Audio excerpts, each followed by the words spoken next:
Good evening, ladies and gentlemen. Welcome to another episode of Fake Accents Unite. I am joined, as always, by the ever-present Britisher. Good evening, sir. Good evening. How are we doing? Oh, we're not too bad. It has been a very long day, but I'm absolutely glad to be back in the chair and bringing Fake Accents Unite as we usually do. It's very good. I can see some of the regulars in the chat there. Nice to see you, Colin P. Smith, Harry Channel, PIB Thought Criminal, Gently Benevolent, etc.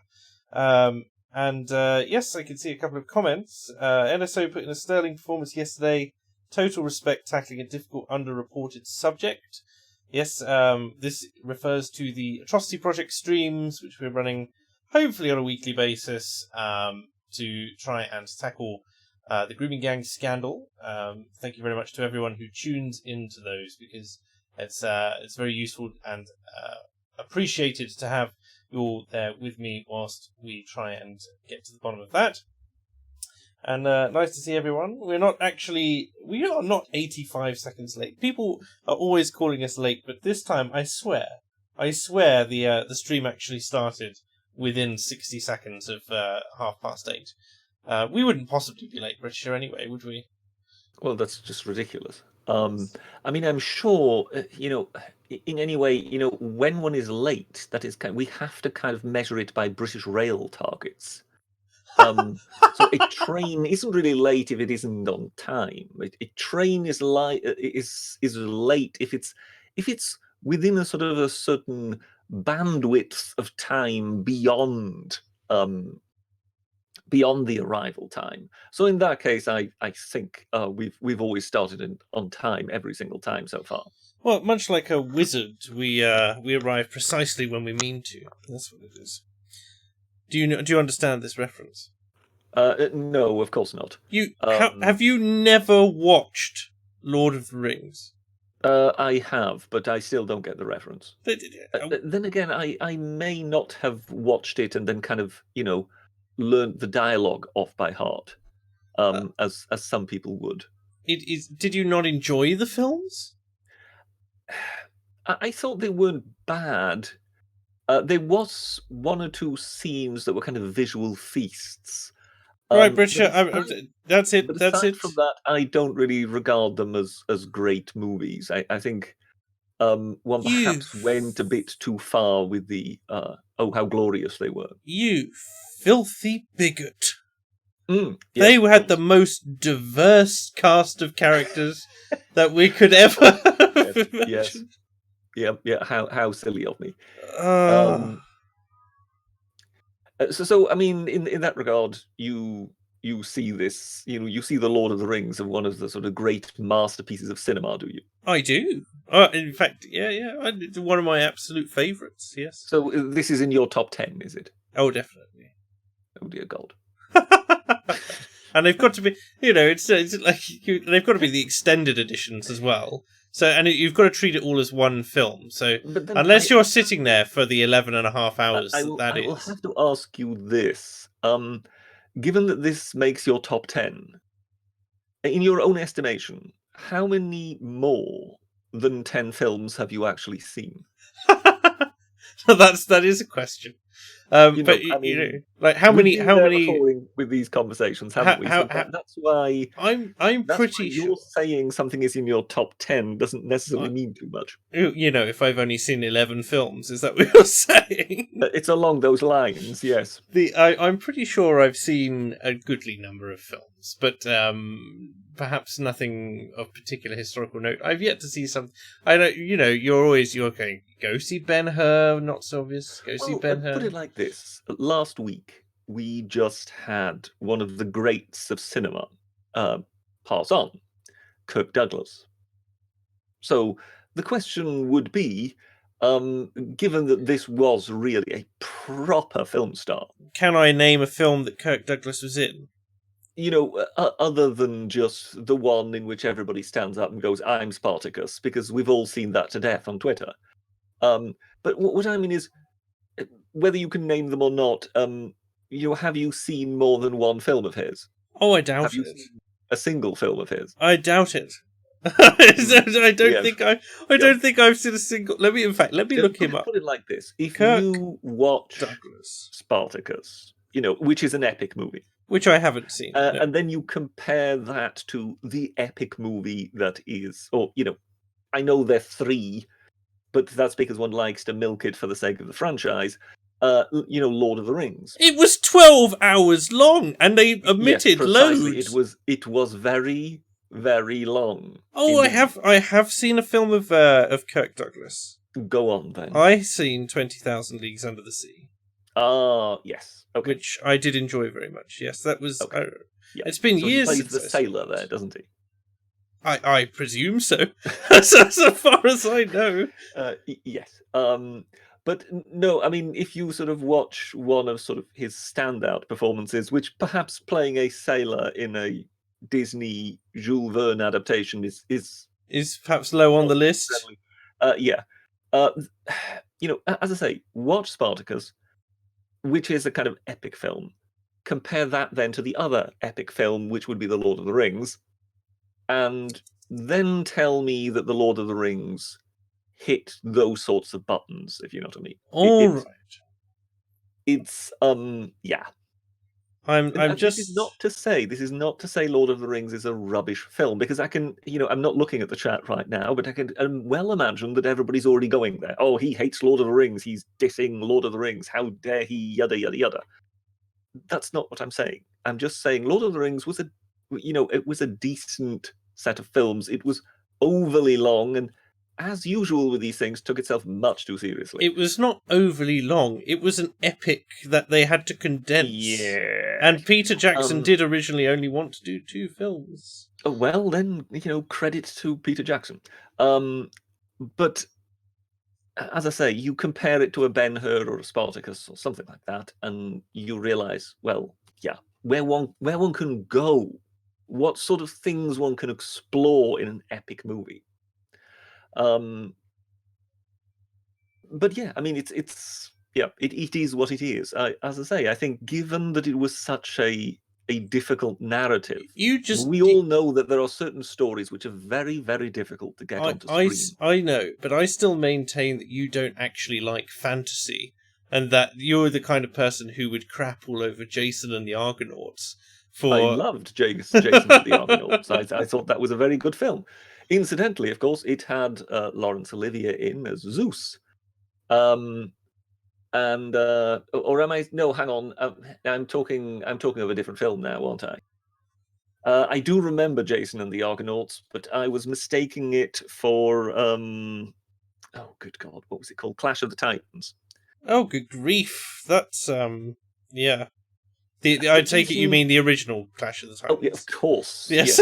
I was going to say, not the mess that was released in whatever it was, 2016. That mess that was released afterwards, which was hideous. But I mean, any film that has got Laurence Olivier as Zeus and Ursula Andress as Aphrodite can't be all wrong.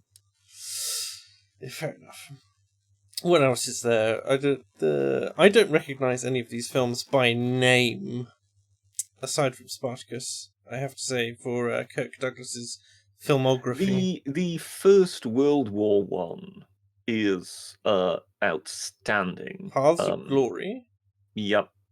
He plays a officer who has to go over the top with his men, and he knows it's completely futile.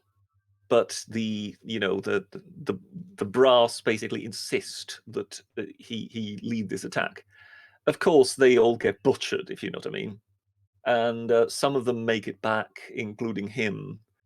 And then the top brass decide, well, these men simply, they just showed cowardice. This was disgraceful. That's why the attack failed. So they decide to make an example of 3 of the soldiers. Right. And Kirk Douglas is their officer who then acts as their defending lawyer, if you know what I mean. He leads the defense in trying to sort of argue in a case that is clearly cut and dried long before it starts. in trying to sort of show, look, you can't just send men to certain death, and then if a few of them survive, you blame it on them. You blame it on them that it failed. And in that regard, yes, it's superlative. There's also another one which I saw ages and ages ago, in which he played a ruthless journalist, and there's been some kind of mining disaster, Okay. and there is a man trapped in the mine, and he is the journalist who starts reporting on it, but he then gets a lot of clout in the actual operation, and he then argues for them to go effectively the long way round rather than choose the easier route, because that would give him more time to milk the story. Huh.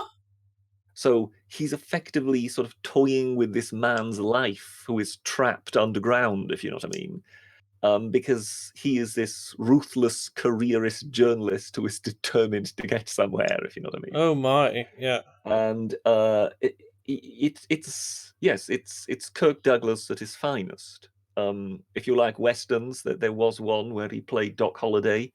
So I think it was Gunfight at the OK Corral or whatever.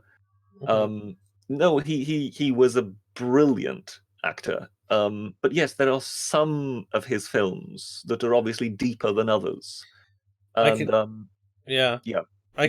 seeing. I can see various people in chat saying, "Are you going to give? Have you given 1917 a try yet?" Or... No, I haven't. So is that one? I'm sort of thinking of possibly watching it when it perhaps comes out on DVD or something like that. Mm-hmm. I'm not going to immediately rush to the cinema, because somehow I know it's been showered in praise and whatever, but to me it doesn't sound that enticing. I to be perfectly honest, I haven't seen that much of it, but I'm trying to think whether or not it could top Dunkirk.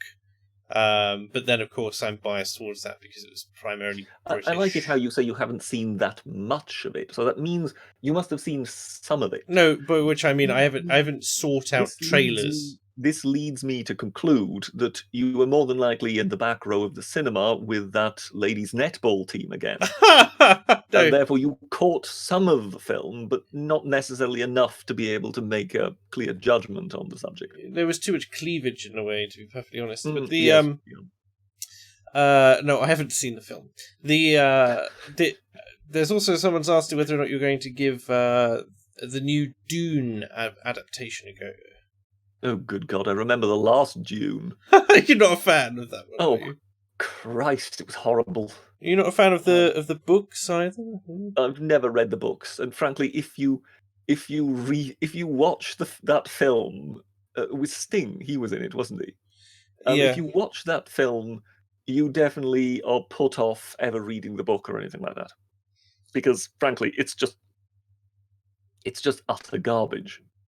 There we go. There you go, ladies and gentlemen. And for those of you who think Dunkirk was wearisome, I thought it was very good as a spectacle in the cinema, even if it wasn't necessarily a small screen viewing pleasure.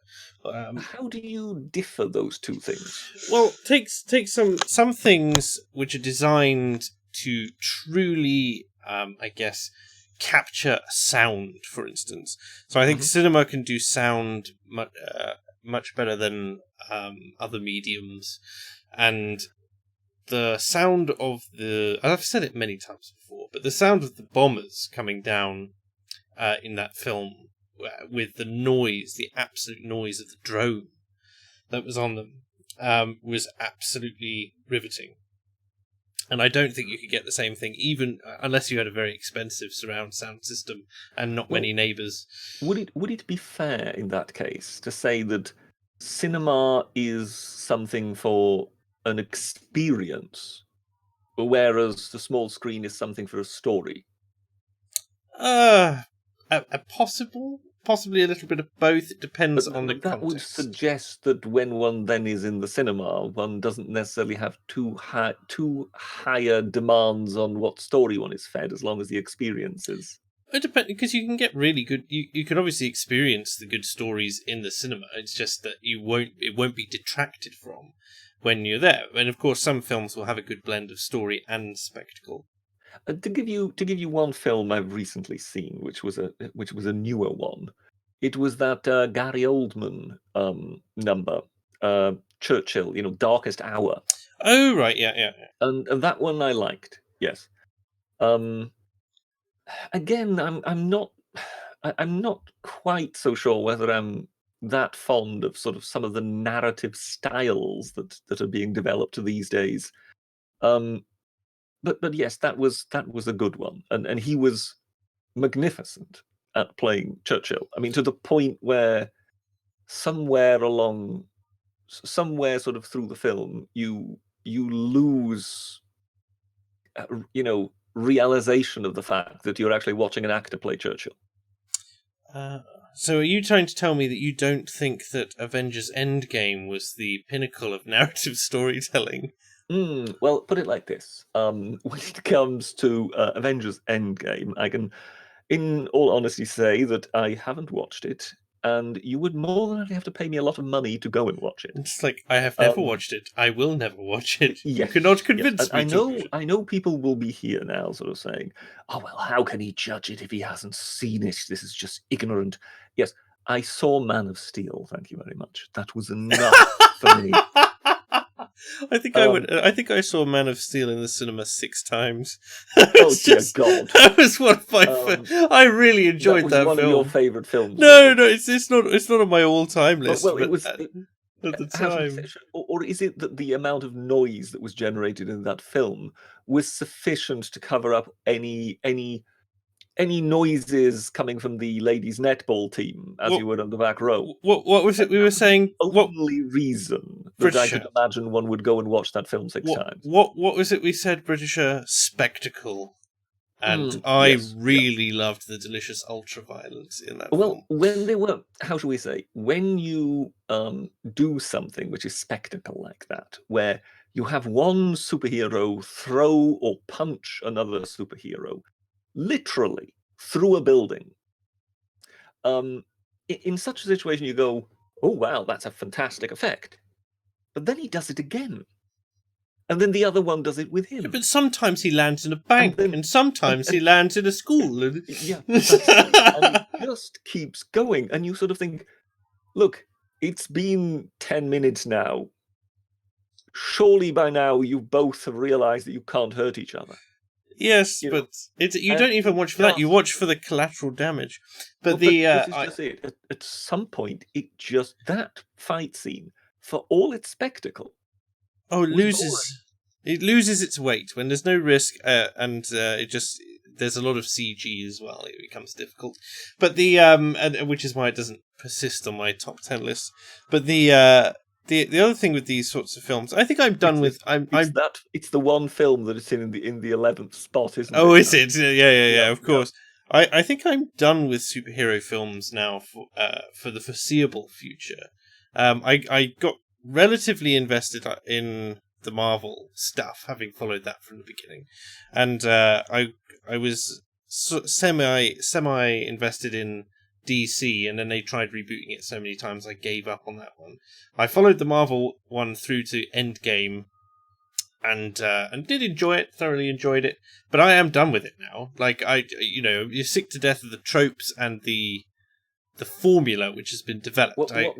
What they need to get rid of is the franchises, and I know they won't. They will cling on to the day when Frozen 95 comes out. Yeah, the problem, what we had is, once upon a time we had a studio system. The studios were all powerful, and they were the ones who decided who got to play which role and this, that, and they could make or break careers. Then it went to the star system, where effectively the film star pretty much controlled everything.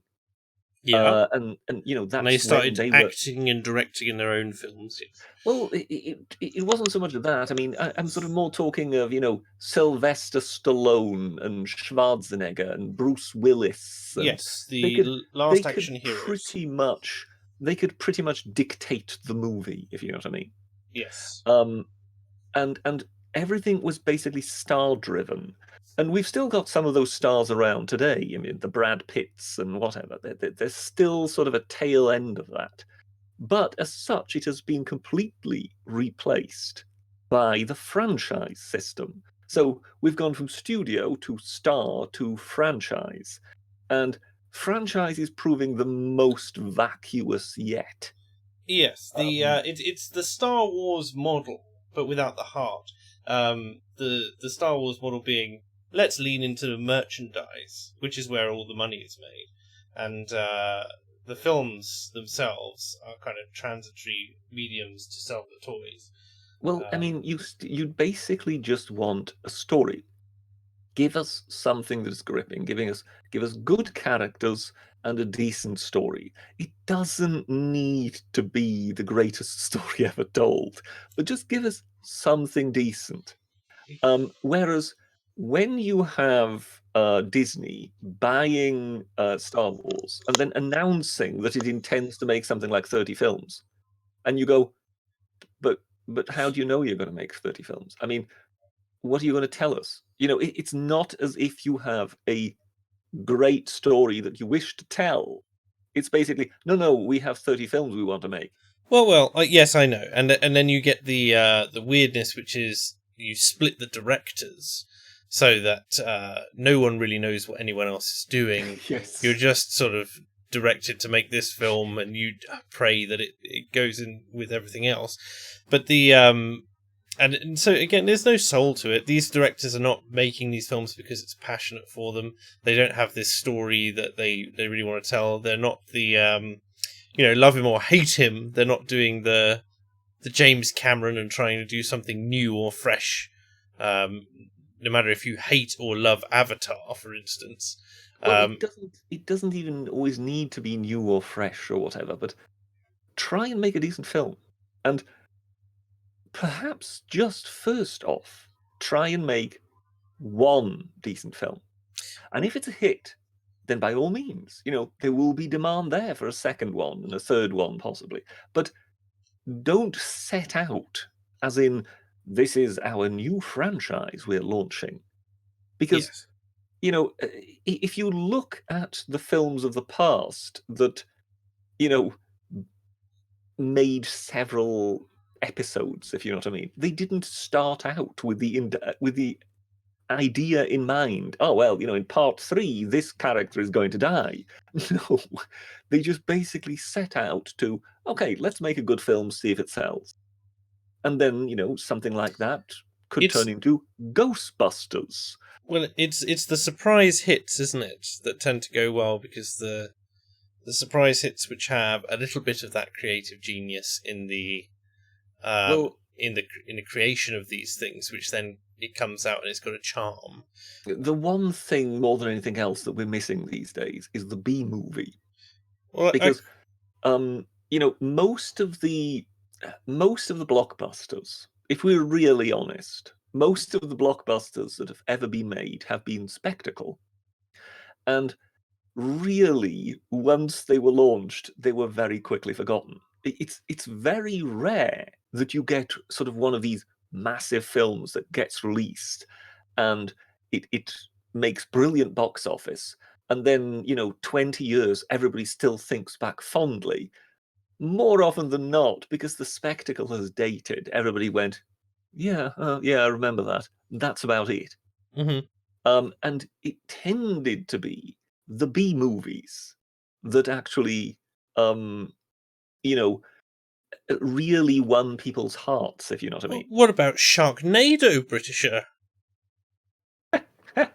I hate you.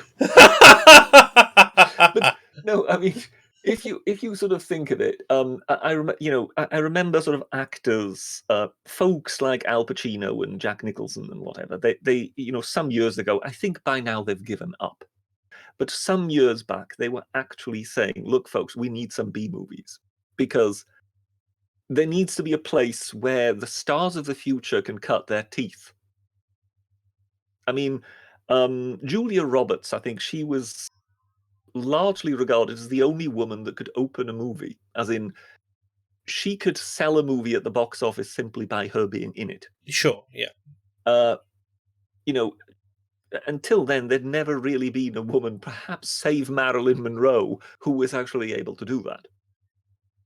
Whereas, with certain male stars, they had always been able to open movies.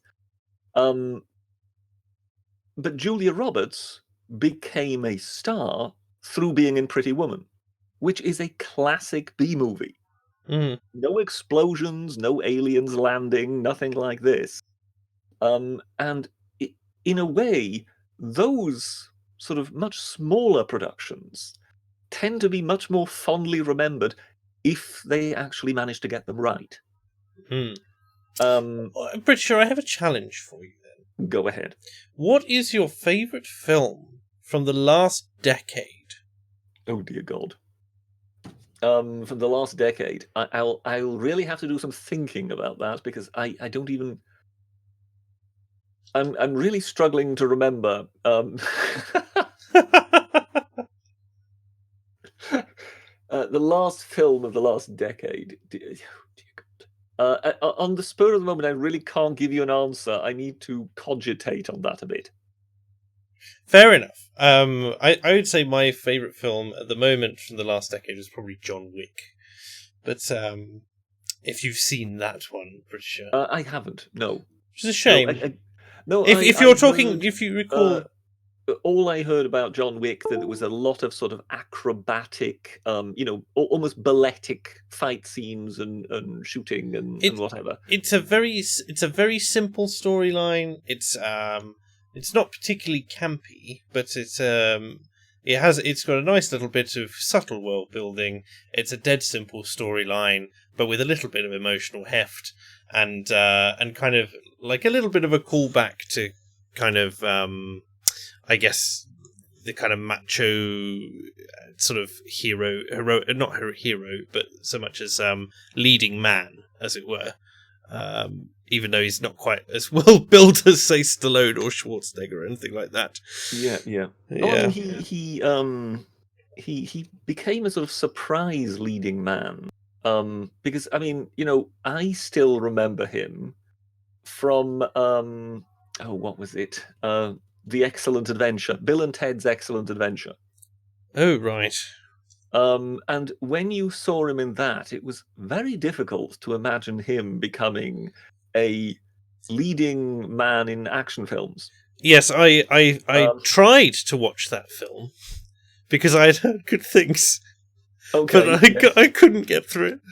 You couldn't actually get through. No, I couldn't get through it. It was just too silly for you, wasn't it? It's not even a silly. I just can't. I hate stoner voice, and that's all that Keanu Reeves has used.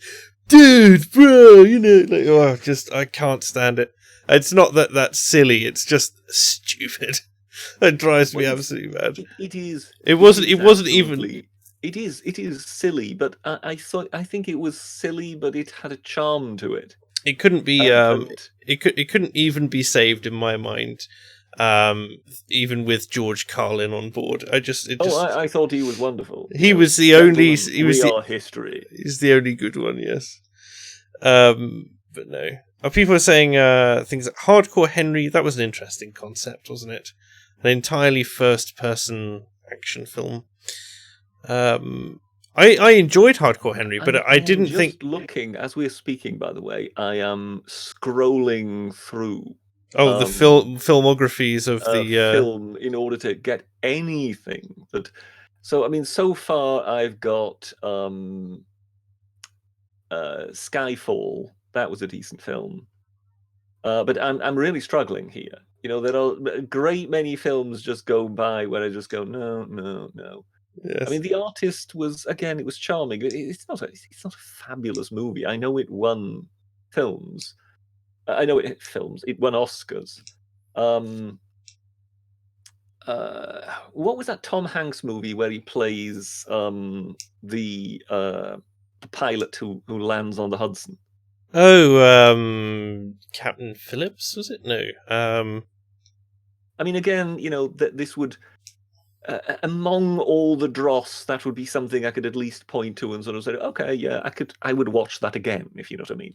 It's not Fair. something that I would go about saying, oh well, that's definitely a film you have to see. But it's something I wouldn't mind watching again. Well, that's yeah. But a lot of these films I either never had the interest in watching, or I kind of begun to watch and went, oh good God, please spare me. Or or yeah, I mean it's just How about have you watched Kingsman? no. That, if you enjoyed old Bond films, you would enjoy that. Argo, 2012. Argo was a decent film. It Oh, Ben that Affleck, was, with yes. when he's trying to get people out of Iran and they're pretending to be a film production company. That's the one. Yeah. But again, is it the film or is it just that they had a good true story to work with? It could be either. I mean, was it Tom Cruise did one called American Made?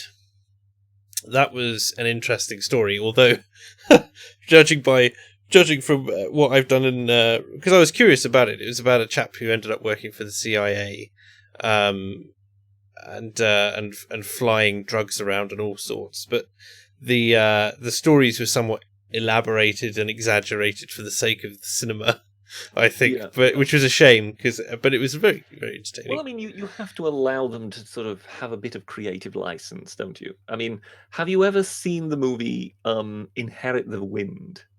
No, but I've heard of it. It's definitely one you ought to watch. It's brilliant, but it's, how shall we say? It's sort of what is so enjoyable about it is the sort of to and fro of the argument between these two sort of heavyweights battling it out in court with each other. It sounds very serious, but actually it's very enjoyable. There's quite a bit of humor in it. And the two main actors are just brilliant. Both of them had won Oscars, if you know what I mean. So both of them were really, really good at what they did. And it's a lovely film to watch, and you can watch it again and again and again. But again, it's not 12 hours long. That's another benefit of this kind of thing. There are no explosions. It's based on a true story, but obviously they took liberties with the story in order to make it more interesting. So, it's all about this in this state. This chap has taught evolution in class, and that's been ruled against the law. So there was a law passed preventing him from doing so. So he did it and was then arrested for doing so. Now that's the way the film presents it. In reality, he was effectively an activist teacher who taught his class and then took himself to the police station and went, I have taught evolution in my class. I see. He deliberately tried to force it to a court case, which of course sounds much less charming, if you know what I mean. Yes. So in a way, that's where they change the storyline to make him more sympathetic. Him sound a bit more, make him more sympathetic, as you say. He's more the victim. He's more put upon by a harsh system, yada yada. But much of the other stuff is entirely true.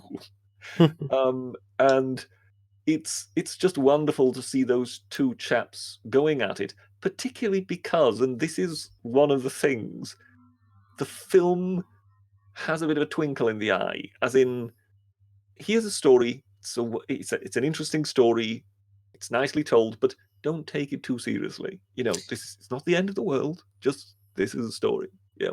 And I think particularly in modern days, one lacks that a bit. That ability to kind of tell a yarn without it necessarily having to be about life and death. And I don't mean life and death as in people get killed. I mean, about life and death. This is serious. This is of the utmost seriousness, as they like to say in Yes Minister. Sometimes, yes, you need to particularly come off it with superhero films and science fiction. It helps if you've got a bit of a sense of humor about it. So you can play Star Wars straight. You have to. It's drama. But at the same time, also be aware of its ridiculousness. And I don't know. You can have some serious sci-fi. In the first three, they managed that. And that's why those first three are wonderful. But after that, everything became terribly serious. These are the politics of the galaxy. Here is Ambassador so-and-so. And you just go, oh, good God, please spare me. I adore the both the OT and the prequels. You're wrong. You're just wrong. Well, no. Take I grew up with them. Just because I grew up with those instead of the other ones, I didn't give a jot about the politics when I was a kid. But I enjoyed the films. Take Star Trek. Same thing. Look at Kirk, Bones, and Spock. Yes, I was forced to suffer through the conversations, but particularly between Bones and Spock, where one of them always is outraged and the other one just looks at him as in sort of, what are you on about? It's wonderful. It has charm. And of course, Kirk solves everything by just yelling fire at a monitor in front of himself. Yes, or indeed getting shirtless by wrestling with whatever it happens to be. Wrestling somebody, yes. I can always remember there was an episode, because my mother enjoyed it, and we were forced to suffer through the whole lot. And there's an episode where there's some sort of creature, I think it's supposed to be made of moss, but it gets very hot when you go near it, and then it melts its way through the rock and all sorts, and they have to find a solution which involves them learning to cohabitate with this creature, and or something, or it's got the souls of some previous civilization in it or something, I don't know. And but it's basically it's you can clearly tell it's two people with a carpet over them. And some sparkles. That's the way to make good family entertainment. And that's what they do. But I think Kirk ends up trying to wrestle it. But it was But this is just it. How can you make something in which the special effect consists of two people with a carpet over them, and then try and sell it as this is totally serious? Well, you couldn't nowadays. That's why. You couldn't then either. That's just it. That basically you had to do it with a bit of a nudge and a wink. And then, of course, you then go from that to Star Trek Next Generation. And then everything is kind of, it's procedure. The space accountants have developed this procedure. We must follow that. Just go, no. Just shout fire at the screen. That's what people want to see. And this is just it, that somewhere along the line one lost that ability to tell a serious story, but nonetheless have a bit of a twinkle in the eye while one did it. Deadpool. Deadpool, no, I've not seen Deadpool. That would be a film which... I may have seen some of Deadpool and gave up the ghost. You gave up the ghost? Interesting, because that's a film with a twinkle in its eye that makes fun of all the other superhero films, and that tries to tell a semi-serious story, presumably. But yeah, there you go. But yes, I mean, having scrolled through that, yes, so you've had a few names here. You've had Skyfall. You've had, but yes, by and large, I'm looking at most of this stuff and just going no, and no or no interest or. Because yes, I think with a lot of them, the problem is that you can't even get me sufficiently interested, because I just look at it and go, no, that won't interest me. Well, we have the obligatory $5 for the evening from the Harry channel. Thank you very much, sir. Who says, "Here's a fun game, Britisher. If we can't do what your favourite films from the last decade were, list the movies you hope never get remade. Examples: Lawrence of Arabia, Ferris Bueller's Day Off, and A Clockwork Orange." Well, I mean, there are some I would already say I had hoped would never get remade in the first place. I mean, Ben-Hur. They remade Ben-Hur. Did they? Yes, they remade Ben-Hur. I don't think anybody went to see it, but they remade it, and they've also remade Conan, and they remade Superman. Well, of course. no, let's they attempted Um, to remake Conan, but nothing remakes Conan. Well, but this is just it. The reason I mentioned Conan and Superman right after Ben-Hur is because, well, Ben-Hur is Charlton Heston. You can't have anybody else play that. He owns that role now. It's his by right. Conan, it's Arnold Schwarzenegger. He did that, and nobody else can do it after that. Just getting some other bodybuilder is just pointless. Why are you trying? In the public imagination, it's Arnold Schwarzenegger. And I'm sorry, my dear superhero film buffs, but yes, it's Christopher Reeves. Superman is Christopher Reeves. It doesn't matter how silly that outfit now looks. No. Many decades later, it's just him. I can never unsee the South Park parody of Christopher Reeve.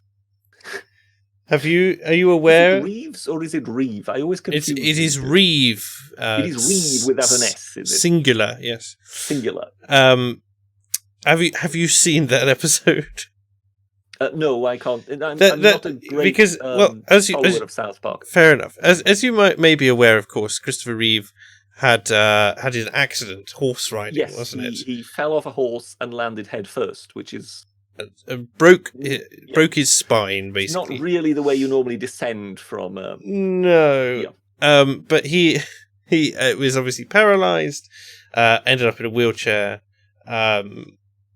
I don't know if when he died or if he's still alive or what, actually. But in any case, South Park decided to parody him in an episode surrounding stem cells when they're discussing whether or not stem cell research should be banned. And Christopher Reeve is getting his the power to move back in his legs and arms, and they try to work out why. And it's because he's drinking fetuses. He's literally tearing the heads off of aborted fetuses. Alex Jones got all his ideas from drinking the stem cells direct from the source, and it's turning him evil, but it's also sort of turning him into a Superman at the same time. And I think about 2/3 through the episode, he can lift a car and start over his head as long as he's slurped up one of these fetuses first. Yeah. And then he's there, and his agent or his publicist comes to him and goes, Christopher, what's going on? You seem to be what's going on? This is evil. You must see what you're doing is evil. And he goes, I am no longer Christopher. I am now Chris. That's just the most ridiculous line. But whenever anyone mentions Christopher Reeve and his previous career, all I see is a South Park parody of him saying that he's Chris now instead of Christopher. It just became too stronger impression, and then yes. Really, yeah. It's just trying to enlarge this because there was a tweet I put out earlier that may be worth talking about. Right. Not my tweet, but the subject about which I was tweeting. I've sent you a copy in the DMs. Okie dokie. And particularly because this also dare one say intersects, to use a fashionable term, with some of the other stories you talk about. But this one in particular, this one was lovely. Are we looking at this? Is this the terrorist story? Yes, this is the terrorist. So this is the Islamist terrorist who wanted to attack pride marches and whatever. Oh, right, yes. And it's another Chowdhury. Who knew? If you go to the article, do you want me to read it? There is a note that was found, and it's a bit tricky to read because it's not very good magnification. But he had made a note on notepaper as to what he will do when once he's become a martyr. Oh yes, I can see what he's yes. Plans for Jannah. So basically, I'm assuming that is Arabic for heaven. Yeah. And he's made a list, of 11 things to do. And it's just, I mean, It's sad. One, tour entire property in Jannah and choose main palace. Because, of course, his being a martyr, he will live like a king, like a lord. Like an emperor, yes. So, so basically he chooses his main palace, but there must be other property to it too. In fact, on this piece of paper, he has written, Jannah equals the abode of eternal, ever-increasing bliss of the highest levels, cloaked in the most honourable status in the kingdom of Allah. So there you go. Yeah. And then, so that's number one. So that's his first priority. I get to heaven. I want to stake out my claim. I want to get my main palace. Okay, so that's the first thing he wants to do. Then 2, meet all wives and name and choose main 2. Name them. They don't even get names when he gets. He's even got parentheses behind that. So I'm assuming those are the 2 names he's already chosen. Right. Then number 3, decorate main palace. So now he's getting the decorators in, So, I mean, please, this is serious, right? This is a terrorist. We need to take the terrorist threat seriously. Yes. So number 4. So now he's chosen his palace. He's chosen his 72 virgins. He's named them, and he's chosen his main 2 wives. He's decorated his palace. Now number 4, meet all family and feast. So obviously he then his enlarged family, his ancestors and whatever all get invited to the palace, and he feasts them. Number 5, meet all friends and feast. So again, he's showing off his palace, right? Number 6, for the best of the best of my ability, I just cannot read this. Meet all Ambiya and Sahaba. I don't know. Whatever. What is most important is number 7. Meet Allah. Yes. So this is the list of priorities, right? Yes. He's got to decorate his house before he meets God. So yes. You're a martyr. You're a martyr. You have died for a great cause. Yada yada yada. Number 1, choose your property. Then your wives. Then decorate your palace. Then meet friends and family. And then, if time permits, you can meet Allah. Don't forget the feasting, yes. And then, of course, visit Heaven's Market. Spend time with the wives. Yeah. Spend time with the wives is, of course, very important. Then choose quests to embark upon. Download knowledge of all combat weapons and more. Yep. And then new form of entertainments and infinity. So there you go. Yeah. And then 12 he couldn't think of. No. Yes. He becomes Bruce Lee after he's met Allah. Of course. But yeah, it's just what does this tell us about this? It's not people who want to become terrorists. This is just comedy gold. It's not all there, is he? Yes. Priority number 7, meet Allah. I mean, it's like priority 12, learn how to juggle. I don't know. The So I thought, given the depressing nature of all the other stuff you've been looking at, this might just put a smile on your face. Well, it's just amusing. For those of you, obviously, people can't see the article in question. So it's a chicken shop worker acquitted 2 years ago of a sword attack outside of Buckingham Palace was found guilty of planning a series of terror attacks months after walking free. I'm not even going to try and pronounce his name. Well, do you know what? I will. Oh, here we are. You give it a try, then I'll try. Mohia Sunath. Actually, that's not bad. Mohia Sunath would be what I would go for. Yes. Was convicted at Woolwich Crown Court Monday after they revealed an undercover operation in which he bragged to have hoodwinked the earlier jury. He bragged to police. This is the story of how he was finally caught. He collected knives, looked into firearms training, made a list of what he was going to do when he got to heaven. Top of the list was a tour, and consummate his the unmarried chicken shop workers list was to consummate his relationship with his 72 wives. But yes. He faced trial 3 times for terrorism plotting, and the final prosecution has given him a possible life sentence, although in England, in particular, a life sentence would be 30 years, so it's not really much, is it? Less with good behaviour, which is kind of concerning. Well, this is what the present government wants to look at, doesn't it? It wants to look into not allowing terms to be halved for terrorist offenders. Yeah. Whether they get there is another matter, because I think what they're afraid of is, getting bogged down in endless legal challenges. We have a lot of appeals in the UK. Because one moment you've got the question of whether you can do it in the first place, and as I say, you would think Parliament being sovereign, they can do it, but you've got that question, and then you've also got the question whether you can do it retrospectively.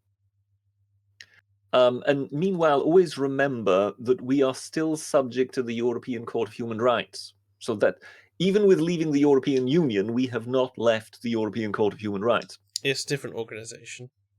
Yes, it's entirely different, although people like to confuse the two, because there is a European court that is kind of subject to the EU. But that's something different from the European Court of Human Rights. I was, for a long time, a defender of the European Court of Human Rights until, was it about 2 years ago? They made a decision whereby they found an Austrian woman guilty for calling Mohammed a paedophile. That was right. She was guilty of effectively blasphemy. And when I heard that, I thought, okay, right, that's the end. Just leave. Just leave it. I full well understand the arguments of, well, look, if we leave, we give a lot of, perhaps less savoury governments cover to also leave for, how should we say, less auspicious reasons. But at the same time, that cannot be sold as an acceptable standard of justice. Because, their explanation was entirely, well, you see, but Muhammad was this and that, and you just go, no, it doesn't matter. I don't care. I don't want to hear about Muhammad. She is perfectly entitled to that opinion, and if she wants to express that, then so what? Yes. It doesn't matter whether it is truthful or whether it can be explained this way or that way. That still doesn't impinge on her inalienable right to just say that. But no, she was found guilty. And that was, to me, the moment when the European Court of Human Rights went bankrupt. And to my mind, it's been under pressure for years, and there are various problems with it. Not least the fact that they have lay people on it. So these are not the finest of the judges, as you would think. You would think this is the highest of the high courts. Whereas, in fact, some of the personnel on it is way junior to some of the the judges in the high courts of the individual countries. So there you already have a problem. But the fact that they would then find something like that, that's where I say, well, to hell with it. Then there's no... It doesn't... Like, if that kind of judgment can go through, then something is deeply rotten at the core of it, surely. Yes, yeah. I've just been sent another story, actually, which is Joe Biden, of all things. Where has it gone? Yes. So, Joe Biden... Just let me guess. Before you tell us the story, Joe Biden has decided to start advertising for a ladies' brand of shampoo. No, not as far as I'm aware. No. Okay. No. I think you may not, but I think some of the audience may get it. Fair enough. Anyway, he was obviously going around campaigning. He was caught on camera calling a woman a lying dog-faced pony soldier. At a campaign stop in New Hampshire this Sunday. Okay, okay. Did he tell her? Did he call her that all in one go? I doubt it. Yes, yes. And when Madison Moore, a 21-year-old economics student, asked Biden whether voters could remain confident in his campaign after his poor performance in the Iowa caucuses, Biden asked her if she'd ever attended a caucus. When she said yes, he responded, "No, you haven't. You're a lying, dog-faced pony soldier." Okay. Are there any Americans present in the chat? Can someone help us out here? Is pony soldier even an insult? So they didn't seem to be any hard feelings. Footage showed the audience laughing, and Moore seemed to be having a giggle. But his remark left people wondering what on earth he was referencing. It's not even the first time he's used the phrase. At a 2018 event talking about the Republican Senator Kevin Cramer for North Dakota, Biden said, "As my brother, who loves to use lines from movies, from John Wayne movies, there's a line in a movie where an Indian chief turns to John Wayne and says, 'This is a lying, dog-faced pony soldier.'" Biden Okay. Wait for it. This is from a John Wayne film.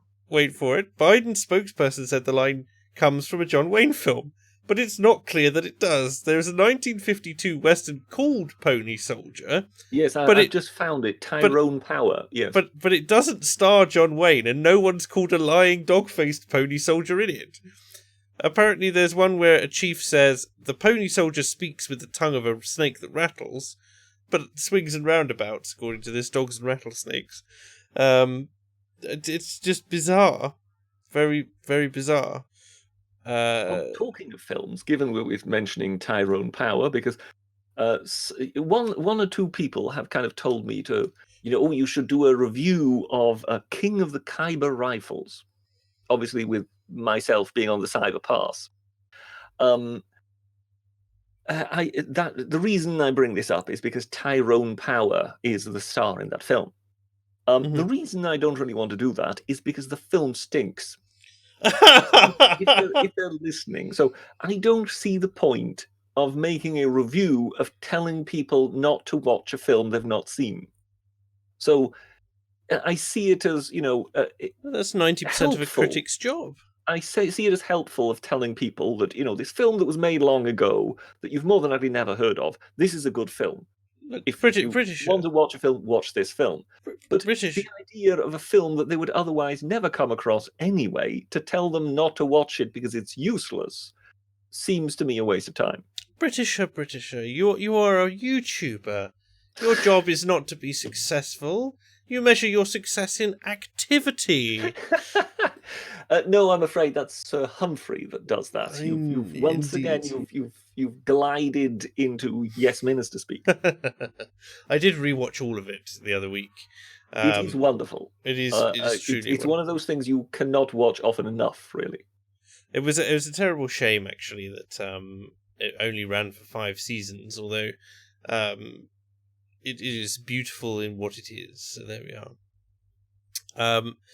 We were talking. We were going to. I was trying to bring us on, and we were kind of gliding. Sorry, I once again digressed and went completely off into the. We were gliding quite nicely with the film topics at the beginning into the Oscars, because of course I wanted to mention that that's been an enormous amount of woke rubbish, as they would say, this particular time around, including the diversity crowd celebrating, cheering on their best picture this year, which just so happened to be a 100% Korean male-directed film with no lesbians, persons of colour, or any other bizarre woke subplots, and no social justice message. Very strange that they would cheer that on, don't you think? Well, you see, that is what you have obviously not learnt from the success of, the Wakanda movie. Diversity is not about having a diverse cast. Diversity is having anything but white people. Well, as has been noted by our erstwhile, I dread to call him companion, the academic agent today, in his Sadiq Khan is teaching us about words. If you have a homogeneous group of people of varying body shapes and sizes, that as long as they're all brown, you can call that diversity.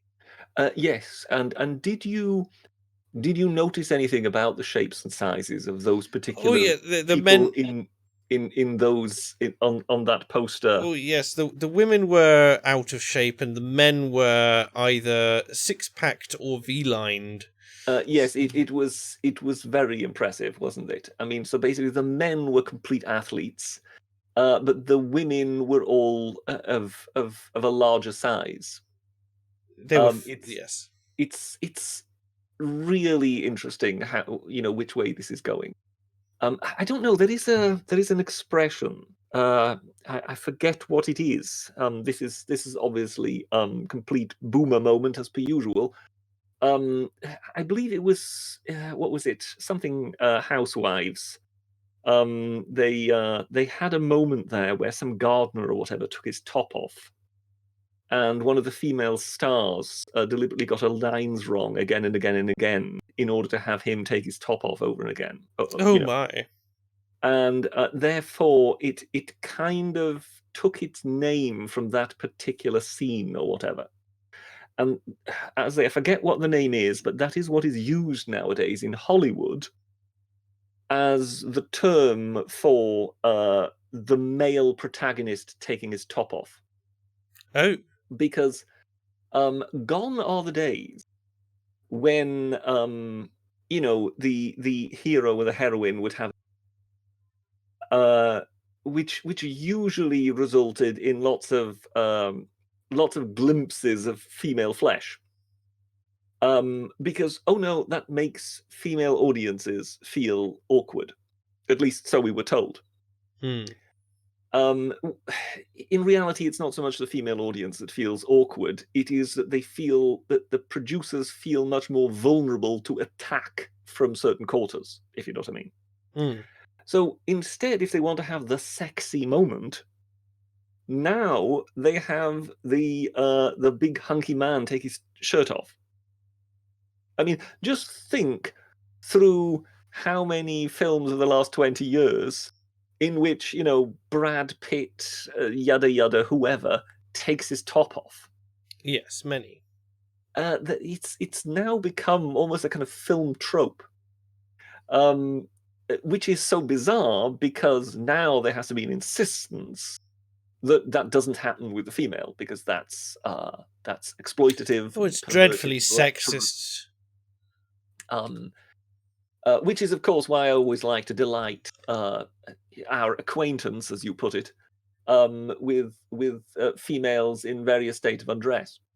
Yes, I believe that there's a video that's been linked to you in the Discord, or at least I'll show it to you after the stream, which involves a certain dance.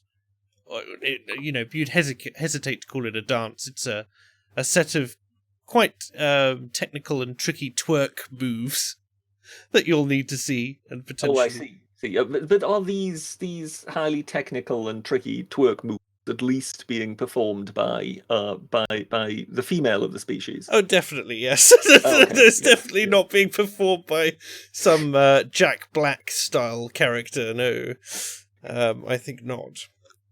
Apparently, according to chat, the male gaze is like bullets, Britisher. So that's why women the male can't. gaze is a crime. It's male male admiration of the female form. One would think would be seen as sort of fairly essential.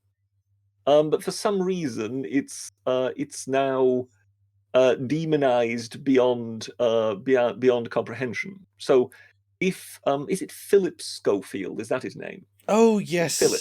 If he comes out and announces to the world he's gay, which, let's face it, we all suspected anyway. Well, it was more of a surprise to find out he had been straight at some point in his career, to be perfectly honest. But then he gets just praised beyond belief for lying to his wife and children for the last 27 years.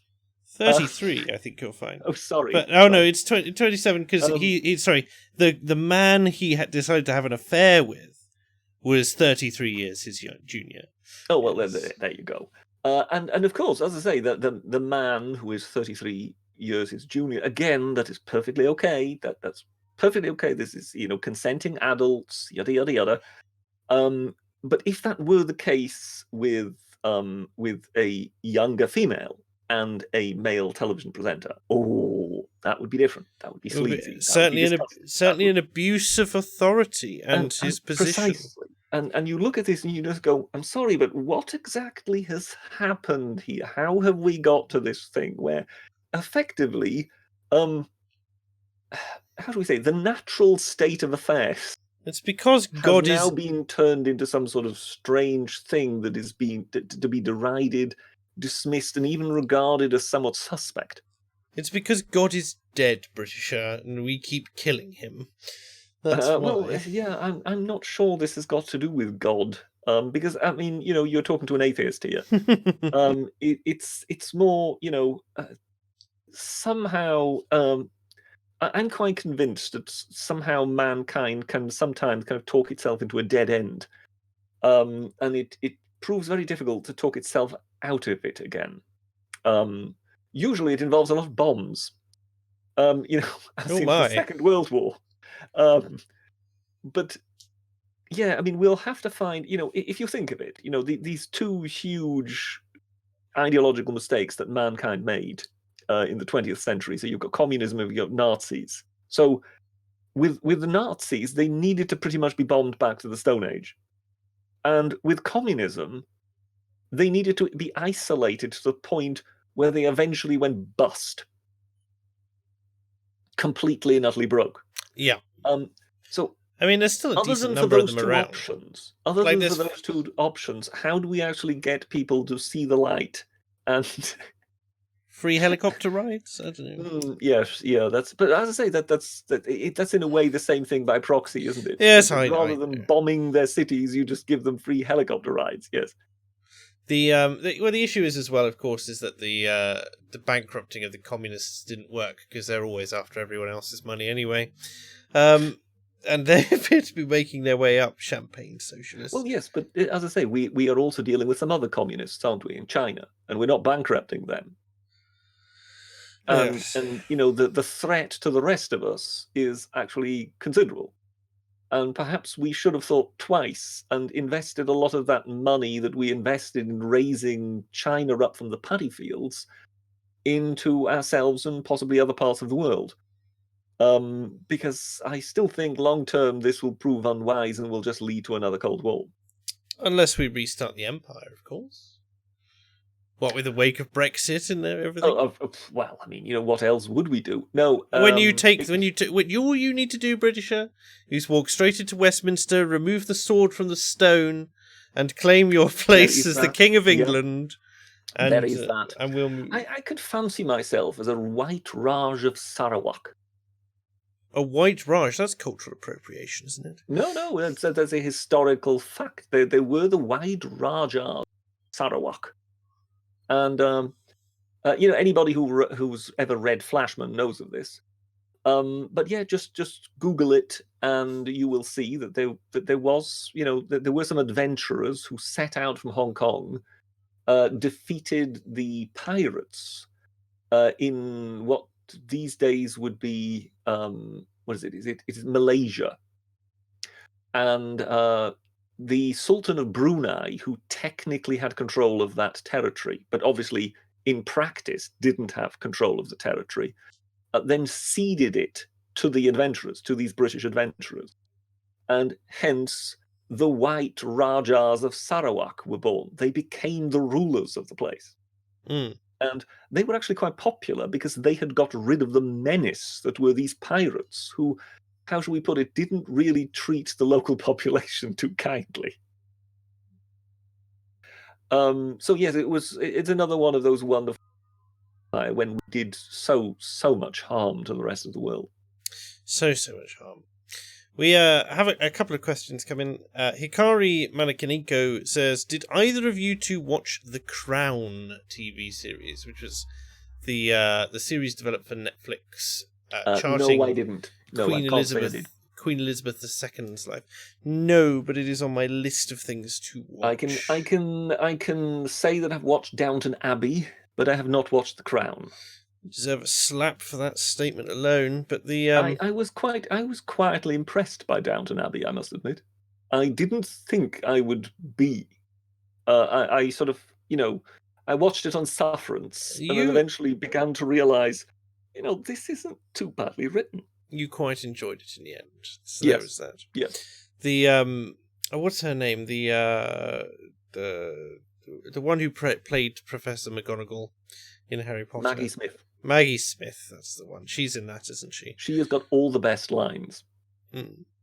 Apparently, the writer has worked with her before, so by now he very much knows how to anticipate her timing and whatever. So yes. She gets in essence, she is a comedy character, and she is the bitch. That's what you call that comedy character. It's what you would play if you were in a film. Well, the bitch and the bastard are not evil people. That's not what I said, Britisher. That's not what I said. I simply said that you would fulfill that role. and yes, the male version is called the bastard, and the beauty of the bastard and the bitch are that they are given the gift, in comedy terms, of being able to say something. They are the ones who can speak truth to power without consequences, if you know what I mean. Yes, because it's obviously fiction.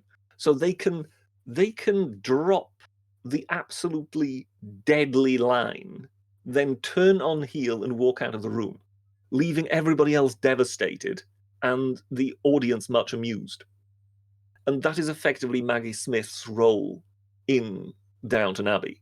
And was it Carla? I think that was her name in Cheers. She was the dark, curly-haired waitress, and she was very sharp-tongued. And she is deemed a classical example of the bitch. That basically the others would be making wisecracks or whatever, and she would have the last laugh by dropping an absolutely devastating line as she picks up, the glasses or whatever, and walks away, leaving everybody else just devastated. And that's the bitch comedy character. Who is Bernie Wooster's aunt in Jeeves and Wooster? Oh, he has several of them. He has several of them. Yes. Who's the main one, though? Yeah, there's the main one. Bertie! Yes. Let me just see. Cast. What? There's that wonderful line, isn't it? Aunt calling upon aunt. Aunt calling onto aunt. Aunt Agatha. That's the one. Like mastodons braying across primordial swamps. That's a beautiful P.G. Wodehouse line that he wants, that Wooster says to Jeeves, as in, why are aunts like this? Yes. And Jeeves says something like, "Oh, it's something typical of the species, I'm afraid." But it's just, aunt calling onto aunt like mastodons braying across primordial swamps. That's just a line that is just divine. It's clearly stuck with you. Something else. My favourite line was, Honoria, the rather manly lady that they're always trying to marry him off to. Yes. P.G. Wodehouse, in one of the books, this is not used in the TV series, but in one of the books, there is a description of her laugh. She had a laugh like a cavalry squadron galloping across a tin bridge. And it's stuff like that you just realize, this is why he is such a comedy god. Anybody who can come up with descriptions like that, they just tickle you the moment you hear them. Yes, amazing. The Harry Channel has just chimed in again regarding Joe Biden. So sorry I missed this at the time. He says, Joe Biden, whilst on his No Malarkey tour, called a woman who asked about his poor showing in the Iowa caucuses a lying dog-faced pony soldier. Perhaps he is a bit out of touch. Yes, I would say that as even none of the even the Americans in chat don't appear to have this as part of their cultural lexicon. That he's probably alienating more people than he's bringing on side there. Do you not think? Well, I think people are familiar with dog-faced. Let's face it. It's just pony soldier that kind of leaves you somewhat in the lurch. I think I'd be a bit more than bemused if Boris Johnson decided to call me dog-face in the street. In all fairness, I think we're all bemused with what Boris Johnson says half the time anyway. Although he in less than a week he's gone from AA's top of politicians list to the bottom, hasn't he? Oh yes, but I mean, we all know that happens. Within. I mean, let's face it. Other than basically surrendering Britain to Austria, there isn't really anything that any government can do that will sufficiently satisfy our acquaintance to actually have him give anybody the benefit of the doubt for even the shortest of times. Let me see if I can find it. He's irritatingly active on Twitter. That's what I have to say. It's just him telling an awfully large group of people to shut up quite a lot. Oh yes, David Lammy decided that he was going to say that when will Black Lives Matter once again? Because 50 criminals are being deported to Jamaica. Yes, he's not sure if 6 of them or something are actually Jamaican citizens or not. Well, he's trying to make another scandal out of it, of the kind. Oh, it's Windrush. The hostile environment, the Windrush generation. I'm not sure he's going to succeed here. So if you're telling somebody, if your argument is that, oh, well, so this chap came here as a child, he's grown up here throughout, he knows nothing else other than Britain, but he's just committed one single drugs offence that was a complete one-off. Are we now entitled to send this man back? And you just go, yes, it more than likely does sound somewhat overly harsh, but it's a tough ask to try and get the public to think, oh, well, he's only done it was only a one-off drugs offence. I mean, he's only a one-time drug dealer. I think he's asking a bit too much of himself to try and sell this to the public. Yes. I just find the whole thing laughable, to be perfectly honest. Like, at the end of the day, they are all criminals. I don't care if they have applied for British citizenship or not. If they're English or British citizens, then they can be tried here. That's fine. If they have dual citizenship, then they can go back to Jamaica. If they do not have British citizenship, get out. That's my general gist of things. Especially given how much it costs to keep criminals in this country. It's far cheaper. Prisons are very, very expensive. It's around £31,000 a year for that. It depends on the way it is calculated. There are costs that can be considerably higher than that. So it depends. I think the lowest figure, which is in the 30,000s, is the one that is the preferred figure by government. Well, of course it is. Precisely. But as such, I've heard considerably higher figures. So it depends which particular group is using which version of calculation, if you know what I mean. Always considering that a lot of the old prisons are being phased out. And, we're talking pretty much new prisons being built. So the how should we put it? The prisoners, the criminals, are getting, newer accommodation than, say, anybody suffering from mental problems.